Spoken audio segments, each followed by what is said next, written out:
Okay guys, चलिए तो start करते हैं हम चैप्टर 13 का part 2 magnetic effect of current. इस पार्ट में हम इलेक्ट्रोमैग्नेटिक इंडक्शन भी पढ़ेंगे। ओके, जैसा कि लास्ट हमने पढ़ा था सोलेनॉइड की कुछ प्रॉपर्टीज हमने देखी थी भाई। तो आज हम स्टार्ट करने वाले भाई इसमें कि जो सोलेनॉइड पढ़ा था हमने लास्ट में, सोलेनॉइड की भाई जो प्रॉपर्टीज थी वो हमने देखी थी, कैसे क्या उसमें भाई करंट फ्लो करते हैं, वो होता क्या है एक्चुअल में। अब उसकी मैग्नेटिक फील्ड के बारे में डिस्कस करना है। तो ध्यान रखें सोलेनॉइड में क्या होगा भाई, हमने मैग्नेटिक फील्ड बनना उसका सीखा था कैसे होती है। मान लो आपने करंट पास किया और इस डायरेक्शन से करंट पास करने पे यहाँ से फील्ड लाइंस इमर्ज आउट हो रही है और यहाँ से इंटर हो रही है भाई। ठीक, तो हमने पहले पढ़ चुके हैं कि जहां से magnetic field lines emerge out होती है भाई वो होता है नॉर्थ, और जहां पे इंटर करती होता है साउथ। ये बिल्कुल बार मैग्नेट की तरह है भाई। Outside the solenoid north to south travel करती है मैग्नेटिक फील्ड, और इनसाइड दी सोलेनॉइड ये किधर जाएगी भाई, साउथ टू नॉर्थ।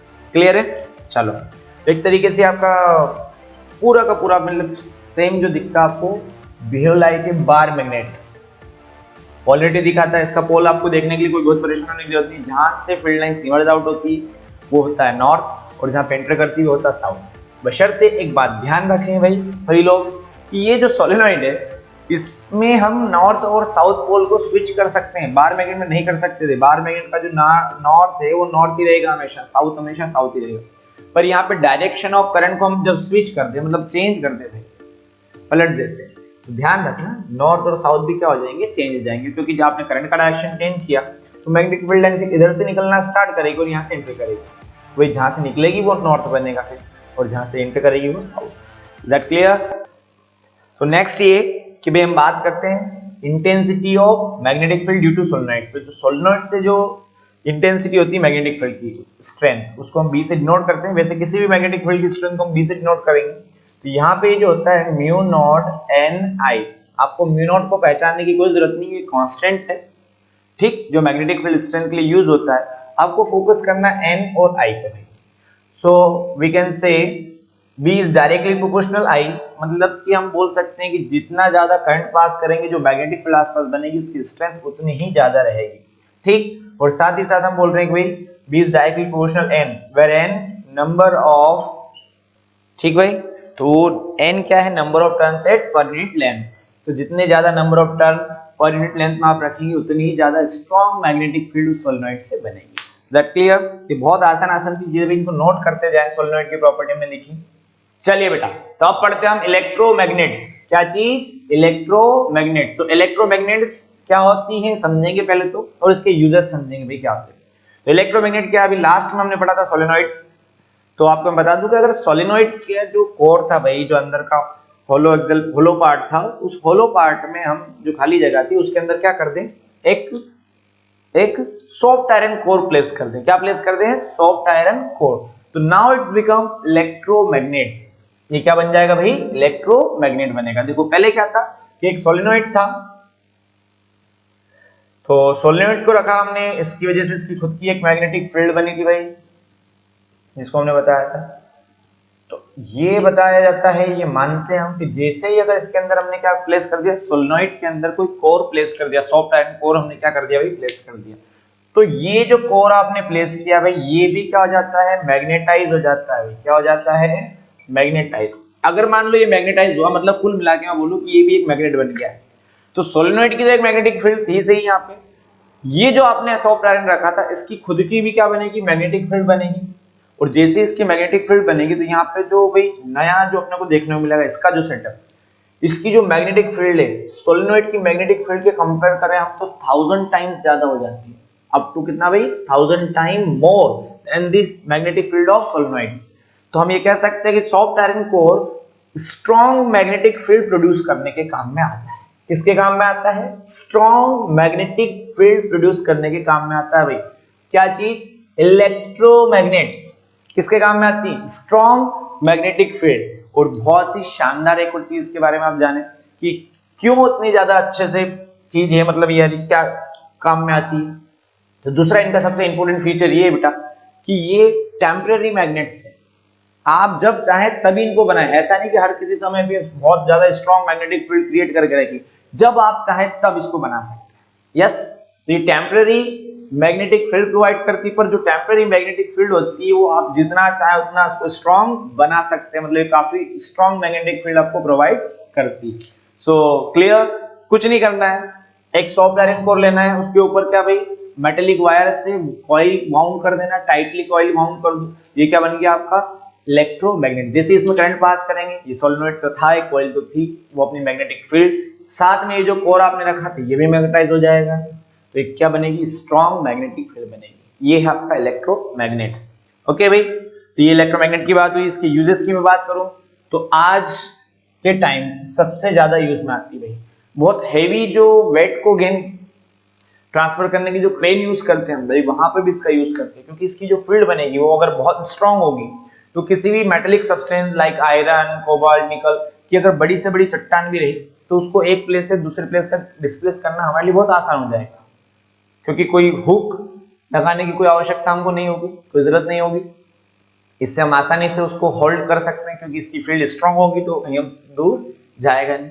दूसरा जो भाई इसका यूज अगर हम मैं बोलूं आपको तो बहुत ज्यादा दूसरी जगह जो यूज में आता है मैग्लेव ट्रेन, आप अगर चाहें तो सर्च कर सकते हैं इंटरनेट पे भाई, मैग्लेव ट्रेन के नाम से सर्च करेंगे तो दुनिया की सबसे फास्ट ट्रेन और एडवांस टेक्नोलॉजी, दुनिया की सबसे फास्ट ट्रेन और एडवांस टेक्नोलॉजी वाली अगर कोई ट्रेन आपको मिलेगी तो वो होगी मैग्लेव ट्रेन, और वो भी चलती है या किसके कॉन्सेप्ट पे वर्क करती है, तो वो वर्क करती है इलेक्ट्रोमैग्नेट्स के कॉन्सेप्ट पे। किसके कॉन्सेप्ट पे?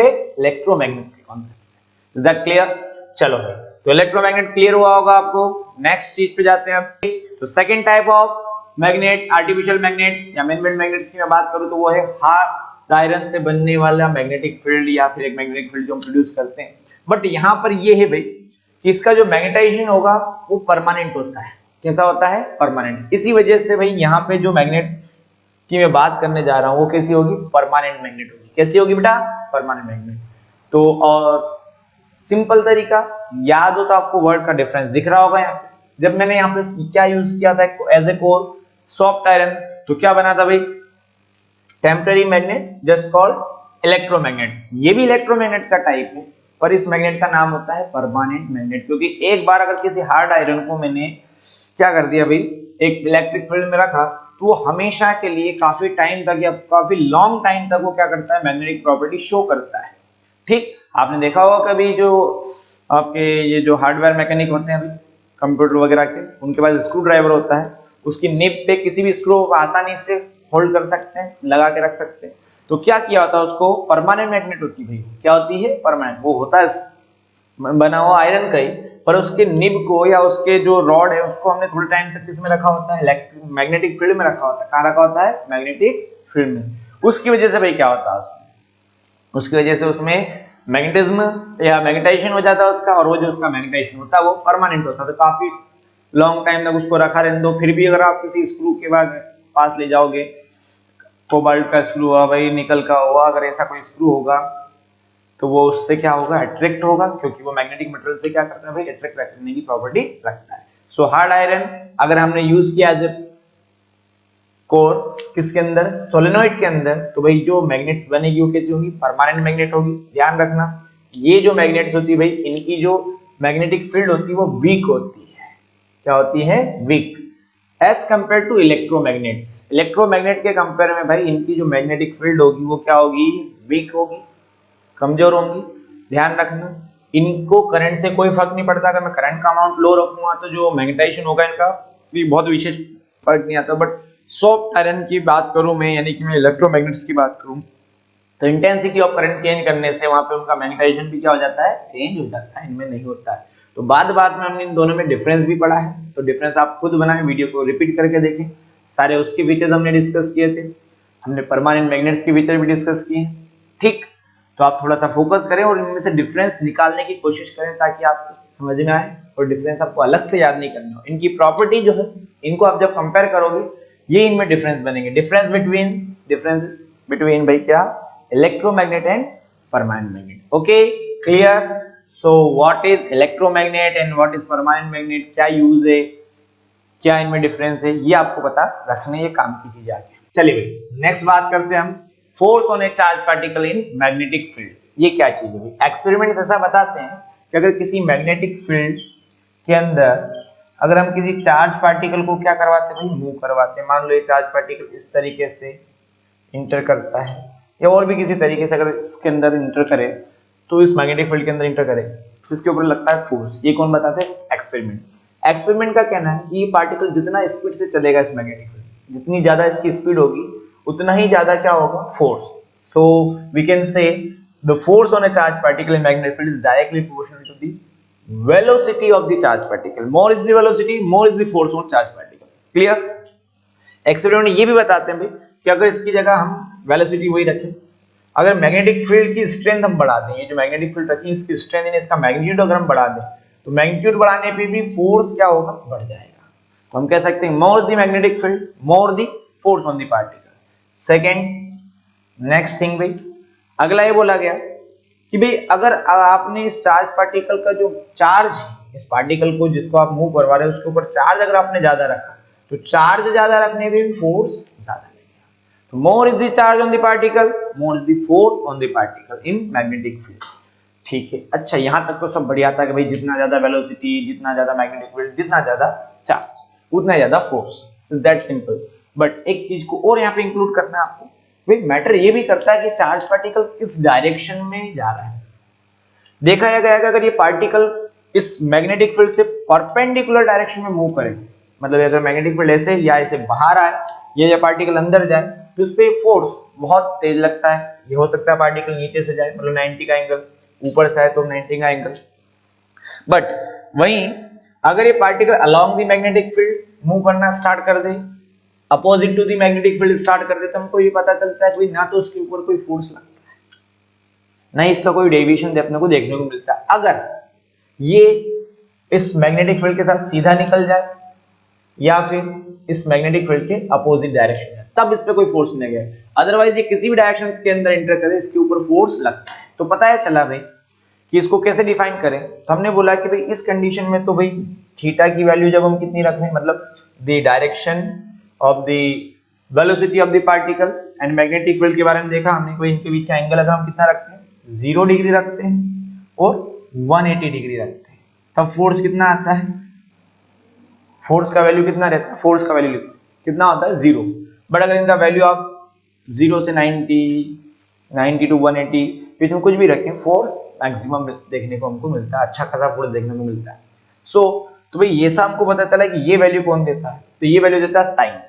साइन थीटा को आपको पता होगा भाई, तो साइन थीटा यानी कि साइन 0 डिग्री की वैल्यू होती है 0 और साइन 180 की वैल्यू भी कितनी होती है बेटा? 0 होती है। दैट्स व्हाई हमने बोला कि ये जो फोर्स है साइन ऑफ एंगल के, क्या चीज? साइन ऑफ एंगल के भी क्या होगा? Directly proportional. अगर इन सारे पॉइंट्स को मैं एक सिंगल इक्वेशन की फॉर्म में कन्वर्ट करूं तो भाई आपको पता चलेगा कि force on a charge particle given by q v B sine theta.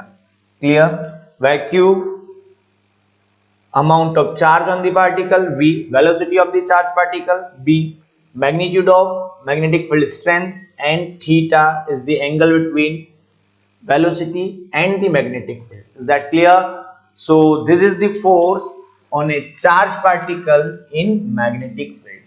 Clear? Okay, note करें बेटा इसको बहुत। चलिए बेटा अब नेक्स्ट हम डिस्कस करेंगे किसकी?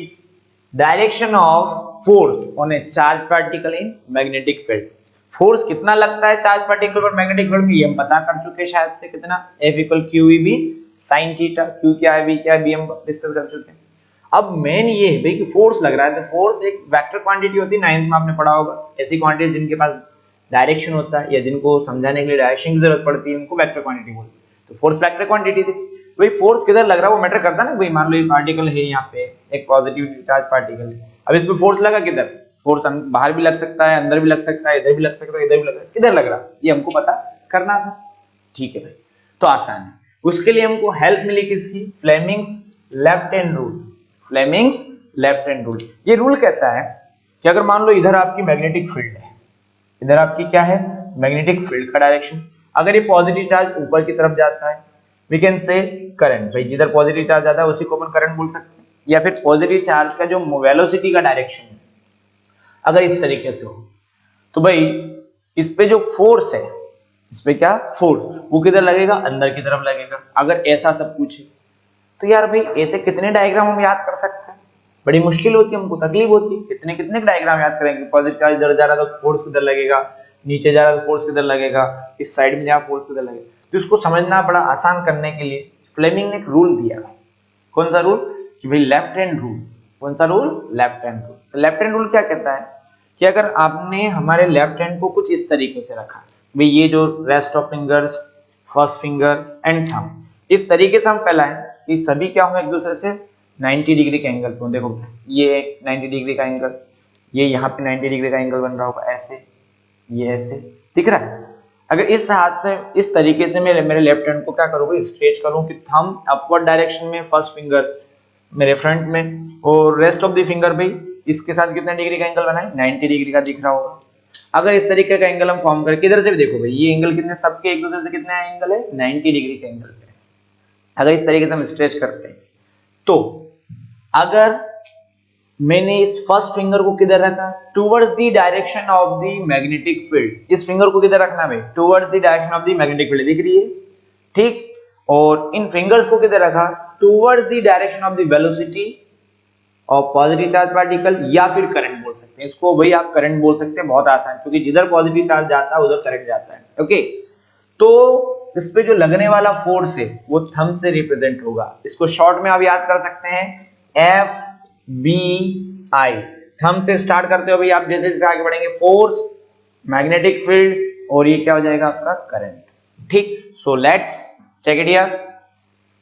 तो ये मैग्नेटिक फील्ड की तरफ रखा मैंने।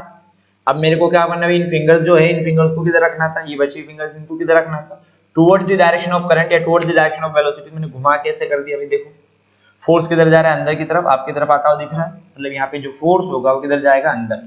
तो पार्टिकल पे अंदर की तरफ जब भी फोर्स दिखाना हो, invert to the plane of paper हमको फोर्स दिखाना हो, तो हम फोर्स को क्रॉस से दिखाते हैं। किससे दिखाते हैं, किसी भी चीज को प्लेन के अंदर की तरफ जाते हुए दिखाना है तो क्रॉस का यूज करते हैं। और अगर यही चार्ज पार्टिकल, देखो ध्यान से बेटा, किधर जाता, अगर ये चार्ज पार्टिकल डाउनवर्ड डायरेक्शन में मोशन कर रहा होता तो इसको हमको ऐसे रखना था और इसका डायरेक्शन नीचे घुमा देना था। देखो तो ये जो थंब का डायरेक्शन होगा तुमको दिख रहा होगा, थंब का जो डायरेक्शन है बिल्कुल बाहर की तरफ, इधर इधर की तरफ, मतलब इससे इधर आता होगा मेरी तरफ, तो सामने से आपकी तरफ से किधर आ रहा है, मेरी तरफ आ रहा है। मतलब ये पेन की नींद दे रही ना, इसको घुमा के ऐसा कर दिया, ये बैक आ गया आपकी तरफ। ठीक है, तो इसको हम बोलते हैं भाई डॉट से रिप्रेजेंट करते हैं। किससे रिप्रेजेंट करते हैं, डॉट से। Is that clear? तो आपको समझ में आया होगा भाई फ्लेमिंग लेफ्ट हैंड रूल का यूज कैसे करना है। बहुत आसान है, इस तरीके से फोर्स का डायरेक्शन दिखाएगा थंब, ये फर्स्ट फिंगर है, मैग्नेटिक फील्ड का डायरेक्शन दिखाएगी, और रेस्ट ऑफ द फिंगर को अगर हम इस प्रॉपर सबको इस तरीके से स्ट्रेच करें सब एक दूसरे से 90 बनाए, तो रेस्ट ऑफ द फिंगर्स जो होंगी वो किधर डायरेक्शन दिखाएंगे भाई, डायरेक्शन ऑफ इलेक्ट्रिक करंट। ठीक, तो आप इन तीनों में से किसी का पता कर सकते हैं जो अननोन हो। अगर आपको दो का बताया तो थर्ड का आपको आइडेंटिफाई करना होगा, और ऐसे क्वेश्चंस आपको मिलेंगे एग्जाम में। ओके, चलिए भाई, तो नेक्स्ट और मोस्ट इंपोर्टेंट टॉपिक को हम डिस्कस करते हैं, force on A current carrying conductor in a magnetic field. देखिए भाई, ये है मैग्नेटिक फील्ड, मैंने यहाँ पे रखी।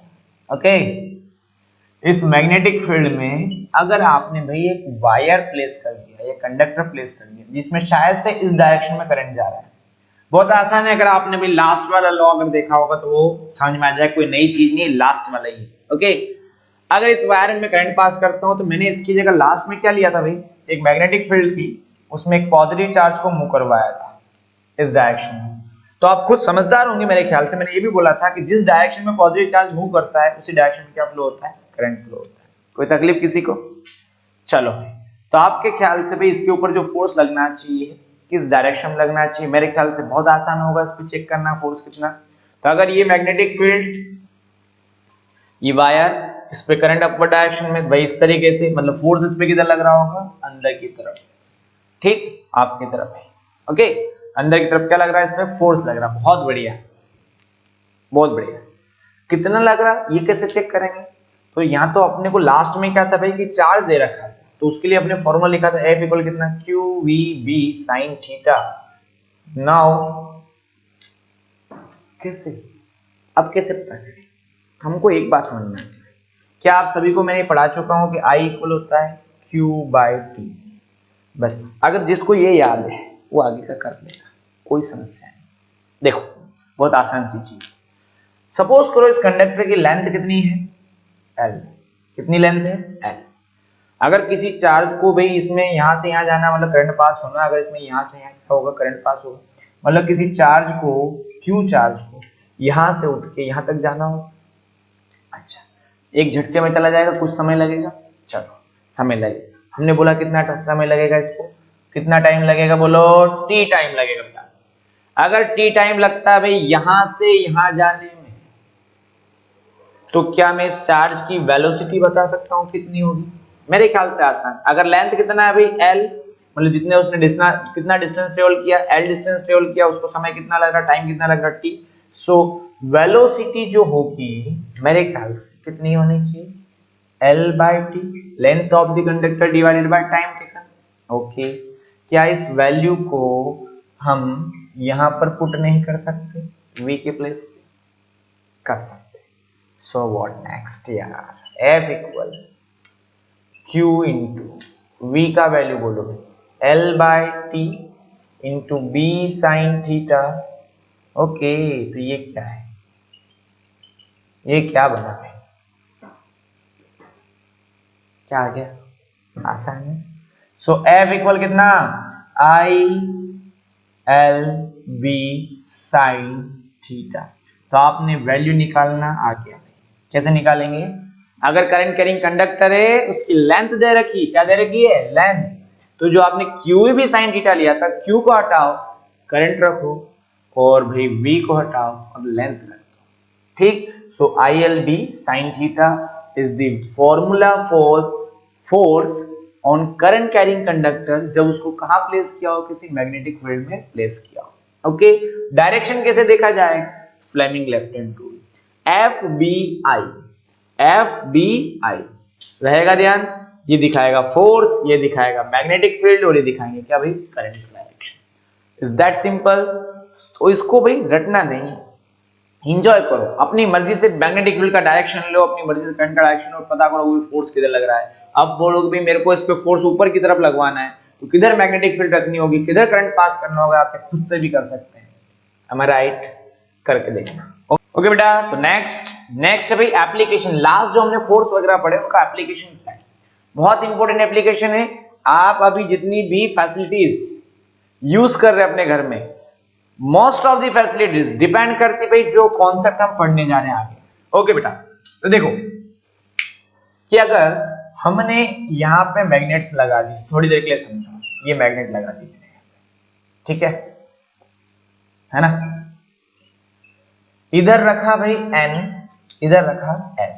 ऑब्वियसली सबको पता नॉर्थ से साउथ की तरफ क्या जाएगी, हॉर्सशू मैग्नेट का यूज किया मैंने, नॉर्थ से साउथ डायरेक्शन में मैग्नेटिक फील्ड लाइंस जा रही होंगी, इज दैट क्लियर। और यहां पर इसके बीच में मैंने एक वायर का लूप बनाया है, फॉर योर काइंड इंफॉर्मेशन कि इसमें बहुत सारे वायर हैं, इसको मैं आर्मेचर का नाम दूंगा, एक वायर का लूप बनाया और उसको इस तरीके से प्लेस कर दिया। अब प्लेस करने के साथ मैंने दिमाग लगाया कि भाई यहां से मैं इसमें करंट इंटर कर पाता हूँ, ये करंट इसमें घूम के इस तरीके से बहुत सारे माउंट्स इस तरीके से घूमते घूमते भाई वापस से बाहर निकल जाते हैं, मतलब यहाँ पर इस तरीके से, यहाँ पे ऐसे, यहाँ पे ऐसे, यहाँ से ऐसे, ठीक है, इस तरीके से करंट इसमें पास हो रहा है। ये बेसिक स्ट्रक्चर है, कॉन्सेप्ट है, किसी भी टाइप की मोटर कोई सी भी डिजाइन कर लो, कॉन्सेप्ट ये है। जैसे ही मैंने इस इलेक्ट्रिक वायर में यहाँ से करंट पास कराया, ये देखो यहाँ ये wire electric wire, metallic wire आपका इलेक्ट्रिक करंट कैरी करते हुए आगे जा रहा है। तो मैंने बताया था अभी थोड़ी देर पहले कि एक मैग्नेटिक फील्ड, उसमें वायर रखो, उसमें से करंट पास हो रहा है, अगर उस वायर में से करंट पास हो रहा है अपवर्ड डायरेक्शन में, मैग्नेटिक फील्ड है आगे फॉरवर्ड डायरेक्शन में, तो भाई force according to left hand rule, ऐसे फोर्स किधर लगेगा भाई, अंदर की तरफ लगेगा फोर्स, ठीक, अच्छी बात। अब जब ये इस डायरेक्शन में जाएगा तो देखो मैग्नेटिक फील्ड की इसी डायरेक्शन में, मैंने बोला था कि अगर V और B अलोंग हो जाए, सेम डायरेक्शन में जाए, मतलब अगर थीटा 0 हो जाए, कोई फोर्स नहीं लगेगा, मतलब यहाँ पर इसके ऊपर कोई फोर्स नहीं लग रहा है, मतलब ऐसा नहीं कि ये यहाँ से भी अंदर जा रहा है, यहाँ से, ऐसा नहीं, पूरा खींच के अंदर नहीं जाएगा, समझना बात। तो इस आर्म पे कोई फोर्स नहीं लग रहा है, बहुत बढ़िया। ये जो करंट था ये घूमता हुआ भाई, घूमता हुआ आगे आया ऐसे और नीचे जाने लगा यहाँ से, तो हमने देखा कि भाई करंट का डायरेक्शन जब नीचे, मतलब करंट ने अपना डायरेक्शन बदल लिया, फोर्स भी अपना डायरेक्शन बदलेगा। तो पहले अंदर की तरफ जा रहा था, ऐसे आपकी तरफ आता हुआ दिख रहा था भाई। इसको मैंने करंट को क्या किया, देख ध्यान से, घुमा दिया। ठीक, ये ऐसे घुमा दिया, फोर्स की तरह, क्या देख ध्यान से, बाहर की तरफ। तो यहाँ पे अब फोर्स इस पे किधर लगेगा, बाहर की तरफ, मेरी तरफ। मतलब यहाँ मेरे से दूर जा रहा है फोर्स इधर, और यहाँ से फोर्स इधर आ रहा है। तो आप खुद समझे कि ये जो लूप है यहाँ पे आपने बनाया था, ये इस हिस्से से जाएगा अंदर और इस हिस्से से आएगा बाहर, मतलब क्या होगा, रोटेट होगा। ठीक, इसका भी मैं आपको क्लियर कर देता हूँ। नीचे वाले भाई ये अपोजिट डायरेक्शन जा रहा है, ये 180, और साइन की वैल्यू आपको सभी को पता होगी, यहाँ पे कितना होगा, साइन 180 की वैल्यू 0। तो भाई यहाँ पे 40, यहाँ पे 40, मतलब इस पे तो ऐसा कोई मोशन नहीं हो रहा है, बट यहाँ पे मोशन आपको देखने को मिलेगा। ये इस तरीके से रोटेट होगा, यस और नो। तो भाई इसका जो रोटेशन आने का तरीका, मतलब इस तरीके से जो रोटेट हो रहा है, वही क्या है, concept of electric motor. Concept of electric motor, electric motor इस कॉन्सेप्ट पे वर्क करती है। भाई किसी मैग्नेटिक फील्ड में हमने क्या प्लेस किया, एक लूप प्लेस कर दिया, जिसमें हम क्या पास कर रहे हैं, इलेक्ट्रिक करंट पास कर रहे हैं। क्या पास कर रहे हैं, इलेक्ट्रिक करंट। ओके गाइस, तो स्टार्ट करते हैं अब इलेक्ट्रिक मोटर का एनिमेशन। हम देखते हैं कि कैसे एक इलेक्ट्रिक मोटर वर्क करती है, क्या इसका कंस्ट्रक्शन होता है, क्या इसके मेन पार्ट्स होते हैं, मैग्नेटिक फील्ड क्या आती है, मैग्नेटिक ब्रशेस क्या होते हैं, किस तरीके से ब्रशेस वर्क करते हैं और क्यों ब्रशेस को लगाया जाता है। ओके, देन इसमें हम देखेंगे भाई यहाँ पे हम जब करंट पास करते हैं तो इसका फोर्स लगता क्यों है एक्चुअल में, क्योंकि मैग्नेटिक फील्ड को रिस्पॉन्स करती है, हमने देखा था, स्टार्टिंग में पढ़ा था। तो वैसे ही जैसे हम यहाँ पे आज वायर में करंट पास करेंगे, हम देखेंगे भाई उस वायर के जो लूप है उसके बिटवीन एक मैग्नेटिक फील्ड डेवलप होती है, और उस मैग्नेटिक फील्ड को रिपेल करती है पहले से प्लेस्ड मैग्नेट, जो हमने ऑलरेडी प्लेस की होती है भाई, हॉट शू मैग्नेट की टाइप। ओके, तो आराम से देखिए भाई एनिमेशन की कैसे इलेक्ट्रिक मोटर वर्क करती है, क्या इसके मेन कॉन्स्टिट्यूएंट पार्ट्स है, उनका यूज क्या है।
क्लियर है, ये मेरी बात समझ आई।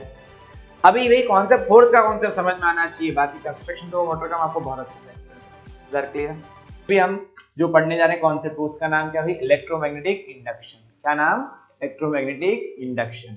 इलेक्ट्रोमैग्नेटिक इंडक्शन होता क्या है, अभी आपने देखा था कि एक वायर में से करंट पास करने पे क्या बनती है, मैग्नेटिक फील्ड बनती है। मतलब इलेक्ट्रिक करंट से क्या बना रही थी हमने, मैग्नेटिक फील्ड। तो लोगों ने सोचा, मतलब जो साइंटिस्ट थे उन्होंने सोचा कि क्या भाई इसका उल्टा भी पॉसिबल है कि किसी मैग्नेटिक फील्ड से क्या हम इलेक्ट्रिक करंट बना सकते हैं। तो आंसर आया भाई, प्रैक्टिकल का एक्सपेरिमेंट का जो रिजल्ट था वो था yes, we can do it.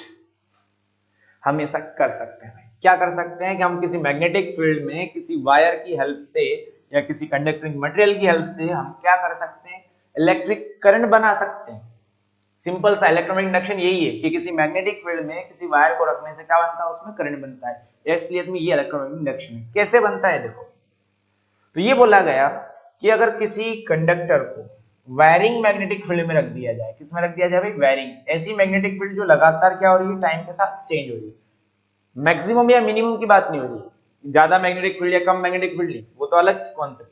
पर कहना का मतलब ये है कि अगर किसी वायरिंग मैग्नेटिक फील्ड का मतलब कि मैग्नेटिक फील्ड बढ़ रही हो या कम हो रही हो, मतलब इस वायर के कांटेक्ट में आने वाली field lines, magnetic field lines के नंबर्स या तो बढ़ रहे हो या कम हो। अगर ऐसा होगा, मतलब इस वायर से कांटेक्ट में आने वाली मैग्नेटिक फील्ड लाइंस के नंबर्स हम बढ़ा दें या कम कर दें, वायर जरूरी नहीं ऐसा हो, कैसा भी हो सकता है, तो देखने को ये मिलता है कि भाई इस वायर के अंदर करंट प्रोड्यूस हो जाता है। करंट को हमने चेक करने के लिए गैल्वेनोमीटर लगाया, ठीक।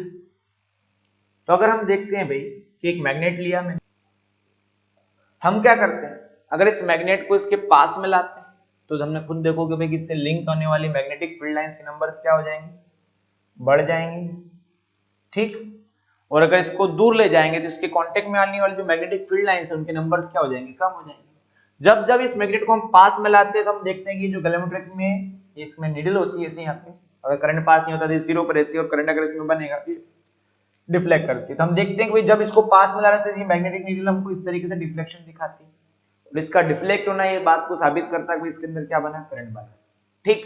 जब इसको हम दूर ले जाते हैं तो हमने देखा कि ये नीडल इस डायरेक्शन में डिफ्लेक्ट करती, तो हमको समझ में आया कि इस वायर से लिंक मैग्नेटिक फील्ड, इस वायर से लिंक मैग्नेटिक फील्ड के नंबर्स या उसकी स्ट्रेंथ को जब हम बढ़ाते हैं या कम करते हैं, तो हम सीधा सीधा बोल सकते हैं कि इससे लिंक होने वाली मैग्नेटिक फील्ड को हम क्या करें, वैरी करें। क्या करें, वैरी। तो उसके अंदर क्या बनेगा, इसके अंदर बनेगा current, that's called electromagnetic induction.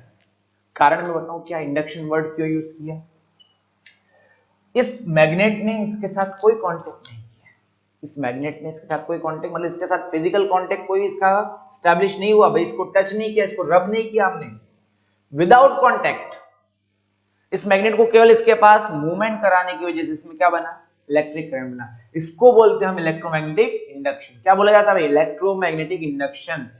So whenever a conductor placed in a varying magnetic field and current induced in the conductor, this concept known as electromagnetic induction, बहुत इजी कॉन्सेप्ट है। इसके लिए हम एनिमेटेड वीडियो आपको provide करेंगे भाई इसके साथ।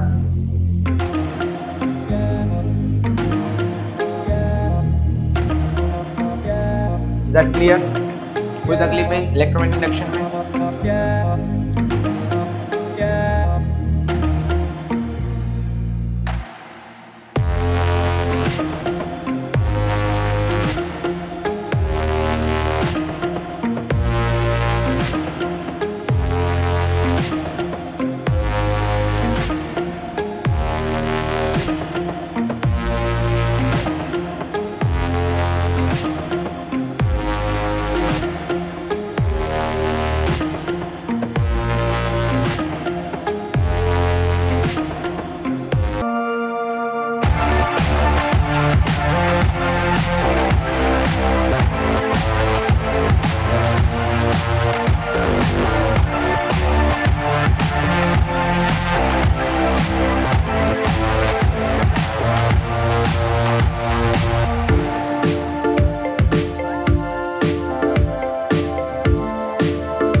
एनसीईआरटी में एक्टिविटी है, उसको हम परफॉर्म करके देखते हैं, चेक करते हैं भी उस एक्टिविटी कहती क्या है और क्या कहना चाहती है। तो उस एक्टिविटी का कहना है कि जब आपने बोला था कि भाई कोई कॉइल है, अगर इसकी क्या है, इसमें करंट पास करने पे क्या बनती है, मैग्नेटिक फील्ड बनती है। उसने बोला बिल्कुल ठीक है, हाँ तुम तो सही बोल रहे थे, बनती है भाई, इसमें कोई शक नहीं है ना, देखा था हमने। तो भाई हमने ये बोला कि अगर कोई कॉइल है, उसमें अगर आप बैटरी से कनेक्ट करो, करंट पास करो, तो इसकी मैग्नेटिक फील्ड बनेगी। हमने बोला बिल्कुल बनेगी भाई, ये अचानक तो बन नहीं जाएगी, धीरे से मैक्सिमम होगी, मतलब बिल्कुल करंट नहीं था तब कोई मैग्नेटिक फील्ड नहीं थी, अचानक से आएगी। तो जैसे हम की प्रेस करेंगे तो हम ये देखते हैं कि ये जो पास में रखी हुई एक और कॉइल है, इसको हमने छेड़ा भी नहीं, हमने तो की यहाँ पे प्रेस, तो देखने को मिलता है कि भाई इसमें करंट पास करने पर इसकी जो मैग्नेटिक फील्ड बनती है, ये मैग्नेटिक फील्ड इसके कांटेक्ट में आती है, पहले नहीं थी, अचानक से मैग्नेटिक फील्ड बनी और कांटेक्ट में आई, मतलब इससे लिंक होने वाली मैग्नेटिक फील्ड पहले नहीं थी, बाद में बनी, मतलब इसके कांटेक्ट में कोई मैग्नेटिक फील्ड लाइंस आई अचानक से, मतलब पहले जीरो था, फिर मैक्सिमम हुआ लिंकेज, तो अचानक से लिंक यानी कि मैग्नेटिक फील्ड के कांटेक्ट में आने से या मैग्नेटिक फील्ड के नंबर्स बढ़ने से भाई यहाँ पे अपने को डिफ्लेक्शन देखने को मिलता है। पर अब इसको ऑन रखते हैं तो मैग्नेटिक फील्ड क्या हो जाती है, कांस्टेंट हो जाती है, ना तो नंबर बढ़ रहा है ना घट रहा है। तब देखते हैं कि भाई अचानक से वापस कहाँ आ जाता है, जीरो पे आ जाता है। फिर जैसे ही हमने स्विच ऑफ किया तो अचानक से जो मैग्नेटिक फील्ड इसके साथ कांटेक्ट में थी वो जीरो होने लगती है, किधर जाने लगती है भाई, जीरो की तरफ, मतलब कोई मैग्नेटिक फील्ड बचेगी नहीं फिर, तो मैग्नेटिक फील्ड से लिंक होना क्या हो जाती है, कम, धीरे धीरे खत्म हो जाएगी। तो हमने बोला कि भाई उस समय जब खत्म हो रही होती है तब भी इसका डिफ्लेक्शन हमको देखने को मिलता है। तो बात ही समझ में आया कि इलेक्ट्रोमैग्नेटिक इंडक्शन यहाँ पे इस चीज से भी प्रूव हो रहा था। जरूरी नहीं कि आप इसके पास बार बार मैग्नेट लाएं, दूसरे तरीके भी ऐसे हैं जिनसे हम क्या बना सकते हैं, इंडक्शन कर सकते हैं, इलेक्ट्रोमैग्नेटिक इंडक्शन हो सकता है कि एक वायर जिसमें ऑलरेडी करंट पास हो रहा है, उसके पास अगर कोई कॉइल लाओ, अगर उस वायर में पास होने वाला करंट इंक्रीज या डिक्रीज करेगा तो उससे बनने वाली मैग्नेटिक फील्ड भी इंक्रीज या डिक्रीज करेगी। मैंने बताया था कोई सोलेनोइड से जो मैग्नेटिक फील्ड होती है वो क्या होती है, आई के डायरेक्टली प्रोपोर्शनल, तो जितना ज्यादा करंट उतनी ज्यादा मैग्नेटिक फील्ड, और ये इसके कांटेक्ट में आएगी, तो आई बढ़ाएंगे तो भाई इसके कांटेक्ट में आने वाली मैग्नेटिक फील्ड बढ़ेगी, मतलब तब भी वेरिएशन आ रहा है। वर्ड पे ध्यान देना भाई, वेरिएशन आएगा तब इंडक्शन होगा, ठीक, तभी डिफ्लेक्शन देता है। मान लो कि मैंने आई को क्या कर दिया, कांस्टेंट कर दिया, मतलब बी भी क्या हो जाएगा, कांस्टेंट, अब उससे ना तो बढ़ेगा ना घटेगा, ना इंक्रीज ना डिक्रीज, तो इससे लिंक मैग्नेटिक फ्लक्स में कोई वेरिएशन नहीं आता, तब करंट कितना आता था, जीरो। फिर वापस हम करंट को क्या करते हैं, डिक्रीज करते हैं, तो यहां से मैग्नेटिक फील्ड भी क्या होती जाएगी, डिक्रीज होती जाएगी, लिंक इससे जो मैग्नेटिक फील्ड लाइन से वो कम होती जाएगी, तब डिफ्लेक्शन देता है। मतलब यहाँ पे भी हम क्या बोलते हैं, वेरिएशन हो रहा है, जब वेरिएशन हो रहा है तब क्या आ रहा है, डिफ्लेक्शन आ रहा है। इज दैट क्लियर, बात समझ में आ गई होगी कि जब भी किसी कंडक्टर को किसी वेरिंग मैग्नेटिक फील्ड के कांटेक्ट में लाओगे तो उसके अंदर इंडक्शन होगा, यानी करंट बनना स्टार्ट हो जाएगा। इस प्रोसेस को बोलेंगे इलेक्ट्रोमैग्नेटिक इंडक्शन। आपको केवल यहीं तक पूछा जाता है, ठीक। अगर आप चाहें तो इसमें एक लॉ भी याद रख सकते हैं, फ्लेमिंग्स राइट हैंड रूल, कि जो इंडक्शन हुआ, इससे जो करंट बना, इसका डायरेक्शन क्या रहेगा, ठीक। तो डायरेक्शन निकालने के लिए भाई कब पता लगाया हमने डायरेक्शन, और क्यों निकाला, इसके लिए आप समझो भाई इसकी जरूरत क्या लगी। थोड़ा सा इसको जल्दी हटाता हूं, देखो समझो कि अगर भाई कोई मैग्नेटिक फील्ड मैंने कांस्टेंट रख दी, एक ही जगह पे रख दी, और इस मैग्नेटिक फील्ड में अगर मैं ऑब्जेक्ट को मूव करवाऊं, क्या करवाते हैं भाई, इस ऑब्जेक्ट को मूव करवाते हैं, आगे ले जाते हैं पीछे ले जाते हैं, ठीक। इसके अलोंग मूव करवाते तो हमने देखा कि जिधर मैग्नेटिक फील्ड है उधर ही मूव कराने पे कोई फोर्स नहीं लगता है, तो भाई जिधर फोर्स नहीं लगता हमने देखा उधर इंडक्शन भी नहीं हुआ। फिर हमने बोला कि यार चलो ठीक है, इस कंडक्टर को ऐसे न घुमाते हुए इस कंडक्टर को हमने इस तरीके से मूव करवा दिया, ये कंडक्टर इसको, ये कंडक्टर कैसा हो सकता है, कोई वायर हो सकता है, इस डायरेक्शन में मूव करवा दिया। तो यार पता चला जब किसी मैग्नेटिक फील्ड में किसी वायर को हमने क्या किया, मैग्नेटिक फील्ड से परपेंडिकुलर डायरेक्शन में मूव करने की कोशिश की, या मूव करवाने की ट्राई किया भाई, या मूव किया, तो इस कंडीशन में हमको देखने को ये मिला कि भाई इसके अंदर करंट बन रहा है। क्या बन रहा है, करंट। जब इस सिस्टम को हमने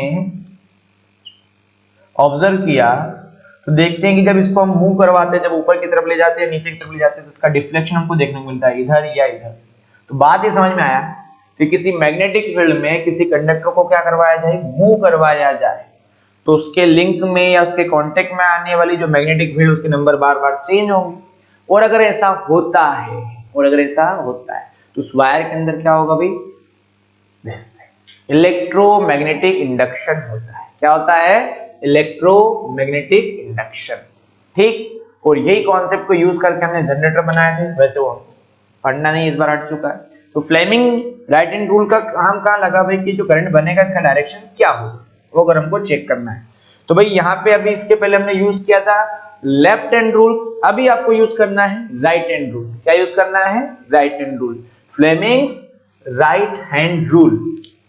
फ्लेमिंग राइट हैंड रूल ये कहता है कि अगर ये मैग्नेटिक फील्ड का डायरेक्शन, ये आपके मोशन का डायरेक्शन, तो करंट किस डायरेक्शन में बनेगा वो कैसे पता लगाएंगे, तो बड़ा आसान है। देखो सीधा यूज करना है। ठीक, अगर मैग्नेटिक फील्ड का डायरेक्शन आपने पता कर लिया, मैग्नेटिक फील्ड का डायरेक्शन हमने पता कर लिया, तो करंट का डायरेक्शन भी आप आसानी से पता कर लेंगे भाई, बहुत आसान है। तो भाई उसमें आपने जो पढ़ा है उसको सेम एज इट इज रखना है, बड़ा सिंपल सा। तो ये जो फिंगर थी जो मैग्नेटिक फील्ड का डायरेक्शन दी थी वही मैग्नेटिक फील्ड का डायरेक्शन देगी, रेस्ट ऑफ फिंगर जो करंट का डायरेक्शन दे रहे थे वही करंट का। पर ये करंट कैसा होगा, इंड्यूस्ड करंट। कैसा करंट भाई, इंड्यूस्ड करंट। और जो पहले एफ था वो एफ नहीं भाई, अब क्या होगा, ये आपका होगा क्या चीज, इसको बोलेंगे हम direction of motion of the conductor. Direction of motion of the conductor, जिस डायरेक्शन में आप कंडक्टर को मूव कराओगे वो आपका होगा एफ, जो थंब। और ये क्या होगी, मैग्नेटिक फील्ड। तो ये क्या दिखाएगा, करंट का डायरेक्शन। क्या दिखाएगा भाई, करंट का डायरेक्शन। That clear. ठीक, और अगर एज इट इज इसको मैं पूरा लूप बना दूं एक, और इसको इस वाली आर्म को भाई हम किधर ले जाते हैं, अंदर की तरफ। इसको अगर मैं बाहर ला रहा हूं तो ये कहां जाएगी, इस तरीके से अगर रोटेशन कर रहे हैं तो ये कहां जाएगी भाई, अंदर की तरफ। तो देखो भाई इसको हम ले गए अंदर की तरफ, राइट हैंड, ये आपका डायरेक्शन ऑफ मोशन किधर कर दिया मैंने, अंदर। ये किधर जा रहा है भाई, अंदर जा रहा है, inside, invert to the plane of paper. ये मैग्नेटिक फील्ड उसी डायरेक्शन में, करंट किधर गया, डाउनवर्ड। यस, तो अगर इस लूप को मैं क्या करूं भाई, एक तरीके से रोटेट करूं एक्स एक्सिस के अबाउट किसी मैग्नेटिक फील्ड में, तो इस लूप में क्या बनना स्टार्ट हो जाएगा, करंट बनना स्टार्ट हो जाएगा। इसी करंट को हम बोलते हैं अल्टरनेटिंग करंट। क्या बोलते हैं भाई, अल्टरनेटिंग करंट। ये आपको पढ़ना नहीं है, पर आपको पता होना चाहिए भी क्या होता है। अल्टरनेटिंग करंट बनता है, क्यों बनता है, देखो भाई, अगर ये ए, ये बी, ये सी, ये डी, अगर ये आर्म एक बार बाहर आई, ये अंदर गई, तो अगली बार में ये वाली आर्म बाहर आई, वही वाली अंदर। तो अभी करंट का डायरेक्शन जो ए बी सी डी है, नेक्स्ट हाफ में कितना हो जाएगा, डी सी बी ए। तो फर्स्ट साइकिल में होगा A B C D, second cycle में कितना होगा, डी सी बी ए। मतलब आधे टाइम तो ये करंट अपने को कैसा चलेगा भाई, पॉजिटिव डायरेक्शन, मतलब ऐसे, और आधे टाइम ऐसे। इसलिए इस करंट को हम बोलते हैं अल्टरनेटिंग करंट। अल्टरनेट अपने डायरेक्शन का क्या करेगा भाई, बार बार चेंज करेगा।